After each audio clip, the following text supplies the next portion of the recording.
Hello বন্ধুরা, আমরা বারাসাতের এখন ডিবাপি বিরিয়ানি রেস্টুরেন্টে আমি আর সৌম্য। আমরা সকালবেলা বেসিক্যালি বেরিয়েছিলাম বারাসাতে ওলা বাইক শোরুমে। তো সেখানে এসে বাইক যে দেখলাম, দেখার পর যা মনে হলো, যা কন্ডিশন ওরা বললেন, তো মনে হলো না যে মগরা থেকে এখানে বাইক কিনে আমাদের সুবিধা হবে। তাই আমরা ভাবলাম যে যখন বারাসাতে এসেইছি, বাইক তো কেনা হলো না, তাহলে আমরা একটু ডিবাপিতে বিরিয়ানি খেয়েই যাই।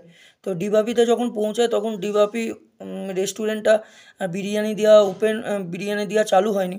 তাই আমরা একটু বাইরে দাঁড়িয়ে ছবি টবি তুলছিলাম, সৌম্য ক্যামেরা করে দিচ্ছে আমার। এটা হলো ডিবাপির বাইরের এনভায়রনমেন্টটা,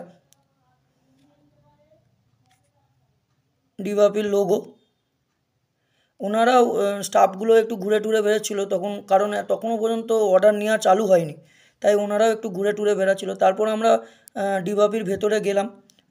এটা হলো ভেতরে এনভায়রনমেন্টটা। বসলাম, বসার পর অর্ডার দিলাম। আমরা এখন ডিবাপিতে, আমি আর সৌম্য। আমরা এসেছিলাম এখানে ওলা বাইক দেখতে। ওলা বাইক তো পছন্দ হলো না, লাস্টে ডিবাপিতে ঢুকলাম খেতে। তারপর বসে থাকতে থাকতেই আমাদের দুটো মটন বিরিয়ানি চলে এলো। আমরা অনেক জায়গায় বিরিয়ানি খেয়েছি, কিন্তু এই বিরিয়ানিটা ঠিক ভালো লাগলো না, সৌম্যরও ভালো লাগে, তাই উনি খাইনি কোক। তো একটা কোক অর্ডার দিয়েছিলাম।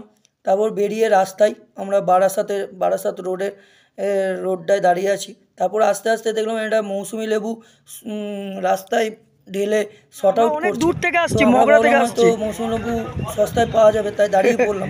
দাঁড়িয়ে ওনাদের থেকে 2 কেজি মৌসুমি লেবু কিনলাম, কিন্তু আদৌ সস্তা হলো না। সেই 10 টাকা পিসই হলো, ভাবলাম যে সস্তা হবে। তারপর আবার বাড়ির দিকে রওনা দিলাম।